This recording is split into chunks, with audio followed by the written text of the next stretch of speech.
Le séisme du 12 janvier a mis en évidence la problématique de l'offre de logement à laquelle les familles haïtiennes sont confrontées. Cette situation, qui est liée à l'absence d'une politique d'aménagement et de gestion du territoire, aurait tendance à s'empirer si le secteur du logement n'avait pas été considéré comme prioritaire par le gouvernement. L'expansion désorganisée et non planifiée des villes haïtiennes, la fragilité du territoire national sont des sujets qui interpellent la population haïtienne, les professionnels du bâti et les institutions financières, de même que le secteur académique et nos partenaires techniques et financiers, et aussi les autorités au plus haut niveau de l'État. La politique nationale de l'habitat, du logement et de l'habitat, PNLH, la première en Haïti, élaborée par l'UCLBP dans le cadre de sa mission, constitue l'une des mesures prises pour commencer à solutionner le problème. Cette politique s'aligne sur les documents de planification stratégique nationale. Elle donne des grandes orientations pour développer un secteur de logement de manière à ce que les Haïtiens et Haïtiennes puissent accéder de manière équitable à des logements décents, abordables et dans un environnement sûr et agréable. Les programmes prévus dans le cadre de cette politique tendent également à valoriser l'effort consenti par de nombreux ménages haïtiens qui ont investi sans aucune aide dans la construction de leur logement avant et après le séisme.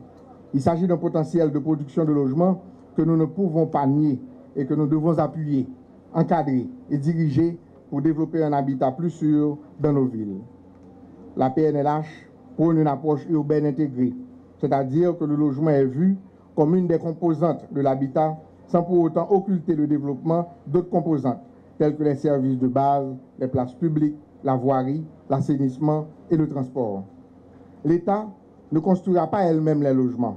L'État encouragera plutôt le développement du secteur en mettant en place des mesures incitatives, un cadre et des conditions pour que les ménages haïtiens, les fonctionnaires publics puissent avoir un accès au logement décent, abordable, produit par un secteur privé dynamique.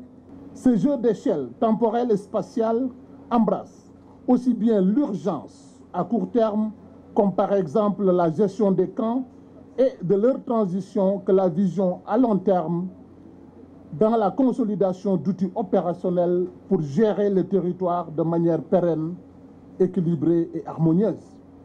Avec ces projets de réhabilitation des quartiers précaires et plus précisément le projet gouvernemental dénommé 16-6, l'UCLBP a su démontrer tant sa force d'innovation que sa force d'opération. La problématique de la fermeture des camps et l'accompagnement des familles dans les quartiers d'origine a été appréhendée de manière globale par une réhabilitation physique, sociale, économique des quartiers de retour.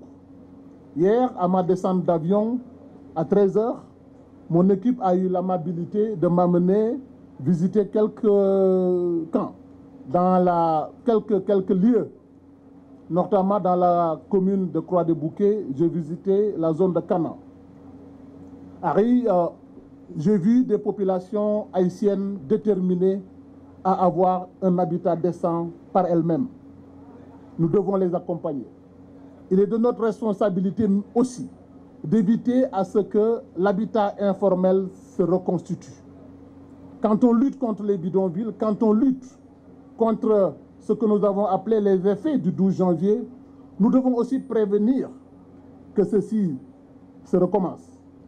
Les bidonvilles sont difficiles à lutter, mais il faut prévoir, il faut planifier et donner la possibilité aux populations de s'installer durablement dans des conditions saines et ne pas reconstruire les bidonvilles.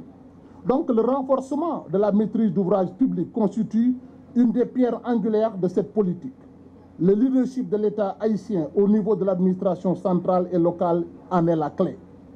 Nous-mêmes, nous souffrons avec des impacts, tout parce que moi-même, je suis un monde qui est très réaliste. Parfois, les BNPAD, c'est tellement qu'il y a des triangles. Par contre, si les triangles de Bermude, les câbles là viennent les plonger, parce que nous capable de câbles là. Parce que moi je travaille, je pense que le gouvernement travaille sur un bagage qui est extrêmement important.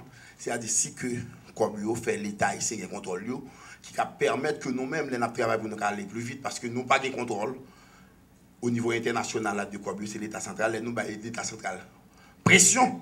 Il dit qu'on pas la main et parfois il y a raison nous fin comprendre ni à tort fait que nous commencer à rapatrier quoi qui gagne au niveau international là pour qu'on gestion qu'il a fait avec lui pour nous comprendre pour nous capable aller vite parce que d'accord moi-même pour mourir pour Haïti développer parce qu'il a pris trop de temps j'entends et tout a fin vieux avant nous développer Haïti.